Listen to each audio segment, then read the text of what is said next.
Our first speaker for our second session is Ed Kugler from the Department of Chemical Engineering at West Virginia University. His co-authors are X. Lee, L. Feng, Z. Liu, D.B. Dade Purjor, and R.Y.K. Yang. And the title of his talk is Higher Alcohol Synthesis over Reduced Molybdenum, Nickel, Potassium on Carbon Catalysts. You have something for the overhead bird? No, this is the... Oh, this is our acknowledgement slide. Okay. It's our acknowledgements. We'd like to thank our sponsors again.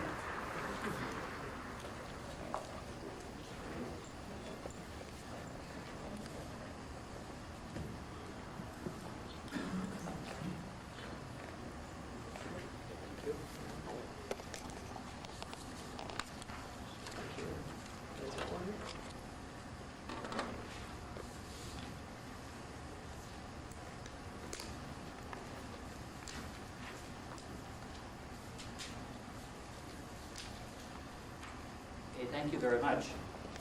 I appreciate having the opportunity to talk at the Tri-State Catalysis Club meeting. It's nice to be in an audience where I look around the room, I see a lot of younger people. I go to some meetings and I look around and I'm still one of the youngest ones there. And I find that disturbing.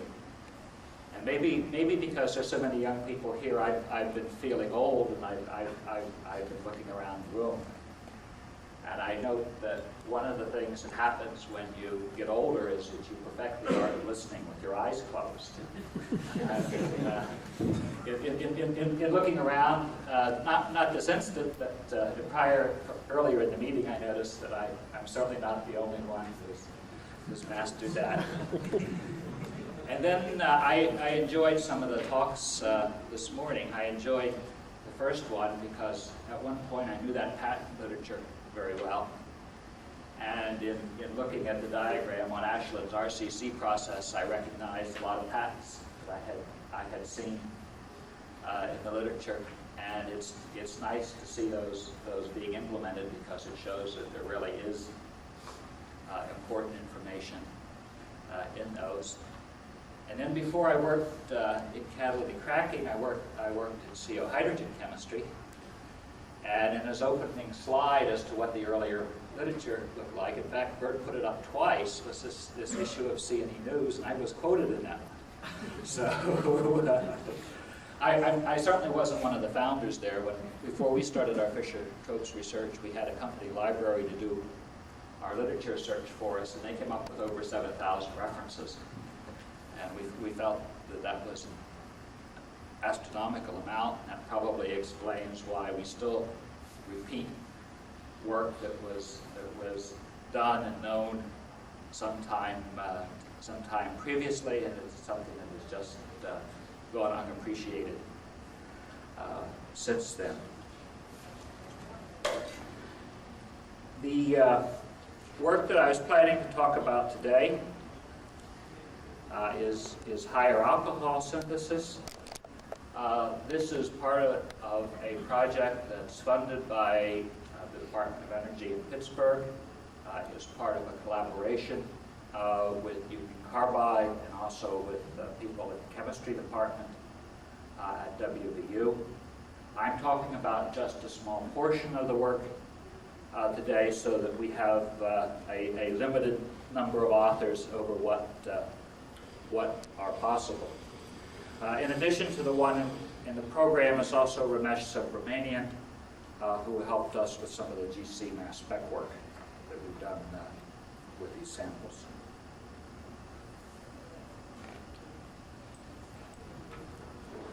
What I want to talk about today, first of all, I want to talk about how we do our experimental work. I'm an experimentalist, and I like to learn these things at meetings, and as a result, I also tend to talk about them at meetings. I want to talk about some of our results, some of the parametric studies that we're doing, and this is work that's in progress. I'll talk about what our status is at this particular time.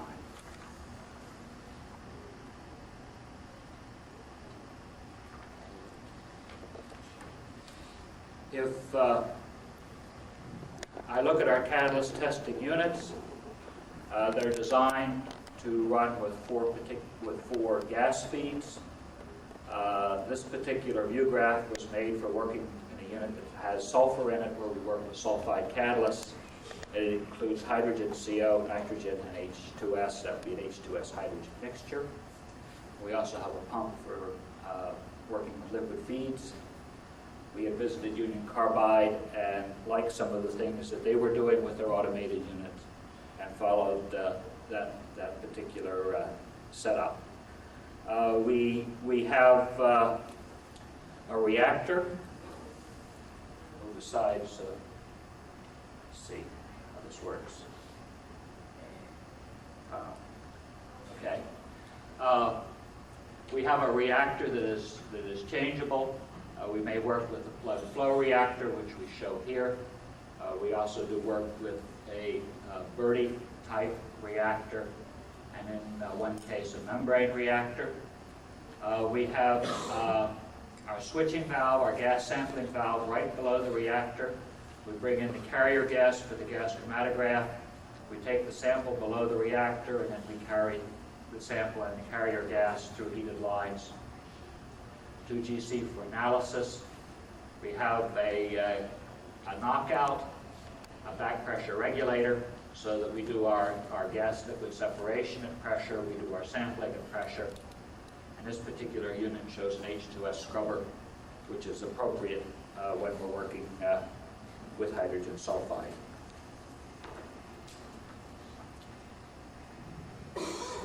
The analyses we do are online by gas chromatography.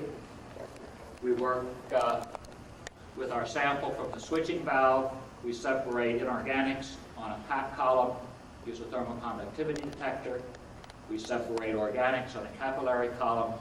We use a polar dB wax column, and then we do the analysis either with an FID or with a mass spec. What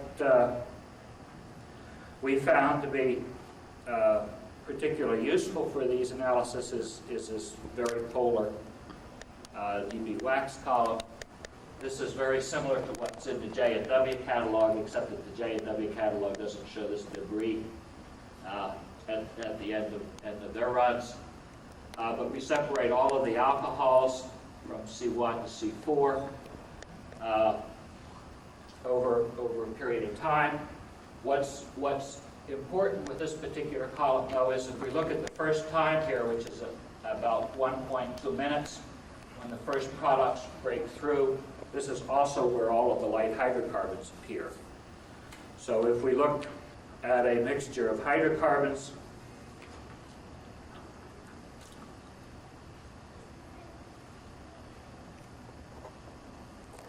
on the same column, if we look at the extreme left, this is C6 hydrocarbons. It shows the same retention time as the acetaldehyde. So C5 and C6 are essentially an initial breakthrough. So we don't try to do light hydrocarbon analysis. We're trying to get the hydrocarbons through separately so that they don't interfere with the alcohol analysis. We can get everything lighter than C8 out before methanol, and then the rest of the hydrocarbons sort of show up and clutter the chromatogram if we are making higher hydrocarbons in addition to the alcohols. Now, most of our work prior to this had been done with sulfided catalysts. However, we focused on a couple of non-sulfides that we liked. We had been working with moly, and of course you do the standard things with moly and moly sulfide. You promote it with cobalt. That's certainly something that's been around in the hydrotreating literature for years. You promote it with nickel. And if we look at alcohol synthesis with a cobalt promoted moly sulfide, that's pretty good. A nitrogen promoted moly sulfide, or nickel promoted moly sulfide isn't as good. We looked at some of the other forms of moly. We looked at moly nitrides. But what we're focusing on today is a moly nickel potassium catalyst on a carbon support. This has not been sulfided. It has been pyrolyzed and then reduced, and the material at this stage is uncharacterized. The way the catalyst is prepared is that we were working with the carbon support. We impregnate with ammonium heptamolybdate. It's dried and then pyrolyzed to nitrogen at 500 centigrade. Then the second component is added, the nickel nitrate is added, it's dried and then pyrolyzed. And then lastly, the promoter is added, and the alkali is dried and then again pyrolyzed. So what we want to do is we want to add one component at a time. We want to try to make this component insoluble, so when we add the next component, we don't redissolve the first one and put it back into solution. And if you're working with an oxide catalyst, you typically calcine it in air. However, you can't calcine a carbon-supported catalyst because it disappears. So we're doing a thermal treatment to decompose the precursor, but we're doing it in an inert atmosphere. Okay. When we do our catalyst screening, what we do is we initially reduce the catalyst to hydrogen at 400 degrees C, and this is for an extended period of time. It's then cooled to 200. We bring in our reactant gases, we raise the pressure, and then we look at how things change as the reactor temperature is programmed at 10 degrees per hour from 200 to 400 and then back to 200. In order to keep from having too much data, we analyze the off gases at 2 hour intervals.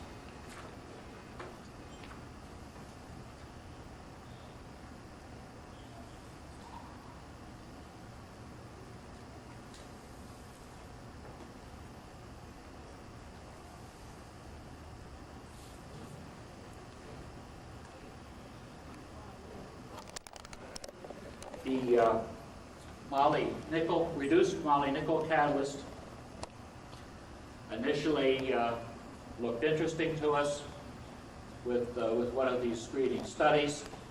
The open symbols are for increasing temperature, the closed symbols for decreasing temperature. So this is our temperature program. We look at CO conversion. We're running at 750 pounds pressure, 1-to-1 hydrogen to CO ratio. 6,000 liters per hour space velocity, and if we look at conversion, we see that the conversion is low until we get to about 300 degrees centigrade. Then it increases rapidly and goes to something in the 70 to 80% range. If we look at the products that we were analyzing, and this is coming off an analysis for sulfide catalyst where we typically make straight chain alcohols in the C1 to C5 range. So when we look at higher alcohols here, these are C2 to C4 or C2 to C5 alcohols. Methanol, we look at the percentage of the GC area for the different components. We see that methanol comes down with increasing temperature. The higher alcohols go up, and then we have some scattered data. On decreasing the temperature, however, we see that we go to a maximum and then come down with the higher alcohol formation. So this was something that immediately caught our attention, that we seem to be making a lot of higher alcohols with this particular catalyst. One of the things to check, of course, is to see if you can do it again. So on the second time this is run, we get very similar results. We pretty much reproduce the CO conversion. We pretty much reproduce the pattern that we saw for higher alcohols. As to the types of products that we're making, we went to using a GC mass spec. We're not real strong on analytical skills, so that when we looked at electron ionization, we really weren't able to pick out anything in the way of product analysis by electron ionization. So we went to use chemical ionization, where you get larger fragments than the DI, and we ran standards. So in a lot of ways, this is very similar to the GC, in that all we're really doing is comparing heats to standards. I wish were able to do more than that, but we haven't yet to this point. So we get different types of data. We not only get the retention time that we get with the GC, but we also get the mass spec pattern. And we're able to look at our product, and we're able to see that most of this product, at least in the higher range, appears to be alcohols. We're really only looking at fragments larger than mass 31, so we're not doing any identification in the lower product area.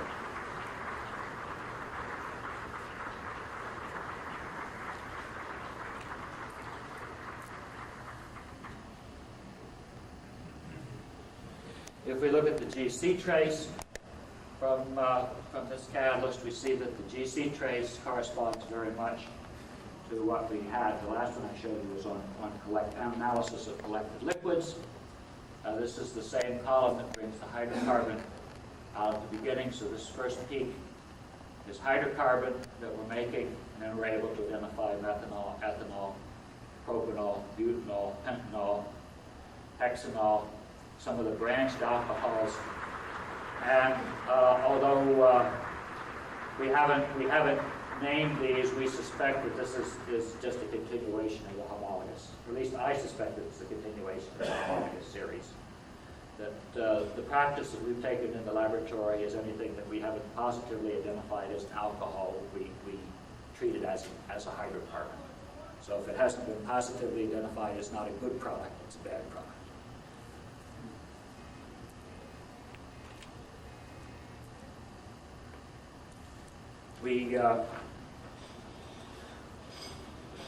If we take a look at the way the product distribution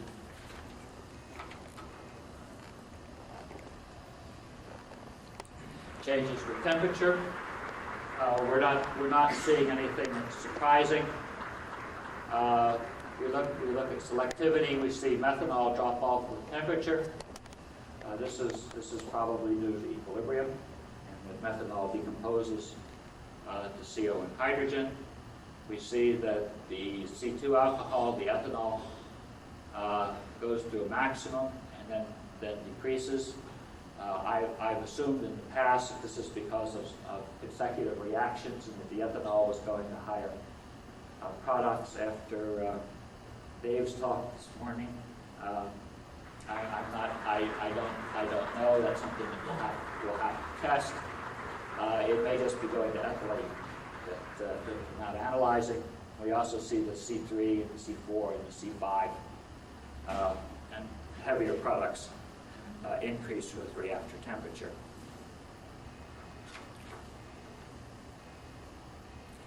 Now we've started to do some parametric studies with this catalyst. Unfortunately, Madan didn't give his talk last year and tell us how we should have done these parametric studies. So I'm afraid we're in a mode where we're varying one parameter at a time. As Madan described, you really know how this works. If you're trying to find the valley in order to save work, you never find the valley. You always find the crest. And if you're not trying to find the crest, you find something different. But what we're working with, this is the supported moly on carbon catalyst. We're working with 18% moly. We're working with a nickel to moly ratio of 0.6. These are the same reaction conditions as before, 1-to-1 hydrogen-CO ratio, 750 pounds pressure, 6,000 V per V per hour on the space velocity. And we're looking at the rate of production of hydrocarbons and unidentified products, and the effect that potassium loading has on these. And we see that with the lowest potassium loading with an atom ratio of 0.8, we start making higher hydrocarbons, or hydrocarbons at a lower temperature. With the heavier potassium loadings, the rate of hydrocarbon formation seems to be about the same in all three cases.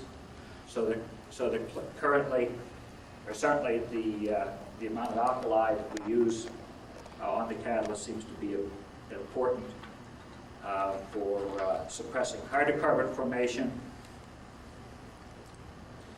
If we look at alcohol formation, and these would be C1 to C6 alcohols, where we can match the pattern and make positive identifications.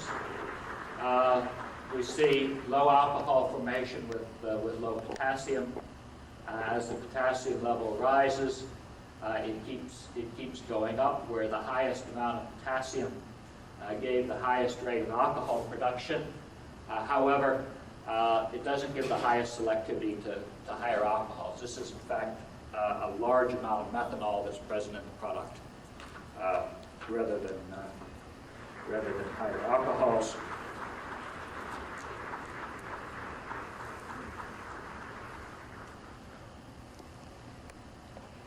So that if we look at the effect of alkali on selectivity, and we look at the percentage that we're able to identify as higher alcohols, that with all three of these loadings, 0.0, 1.2, and 1.4, we see that we're in the 50 to 60% of the higher alcohols that we're able to identify.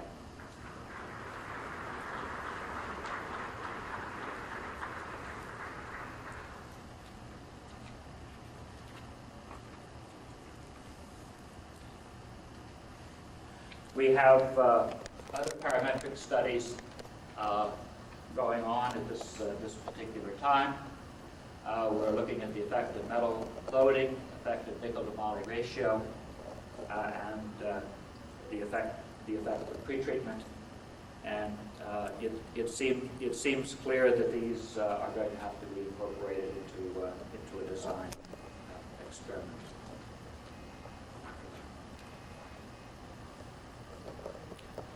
So then I want to finish up and tell you where we are. We're working with a material that's has been produced in a little different mode than I've been accustomed to working with in the last few years. This is a pyrolyzed, reduced moly nickel potassium catalyst. It seems to have good activity for higher alcohol synthesis. Certainly the major products are alcohols. The minor products are largely unidentified. And we have a parametric study that's in progress where we're trying to get a handle on what are the important compositional parameters in this particular catalyst composition.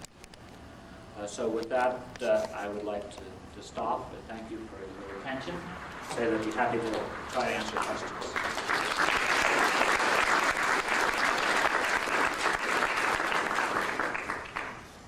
We have time for questions. Why do you want to use a carbon support and you want to change the support as one of your parametric study? The choice of carbon was intentional, and it was chosen because I had prior experience with alcohol dehydration, so I wanted a support material that I did not believe would dehydrate the alcohol.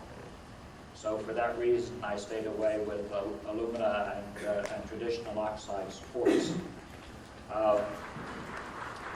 There had also been some prior work on molybdenum sulfide catalysts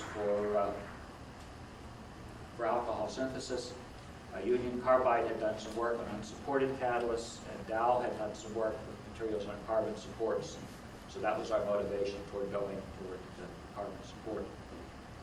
I am, of course, open to suggestions toward other materials that might be suitable as a support that would not dehydrate an alcohol product.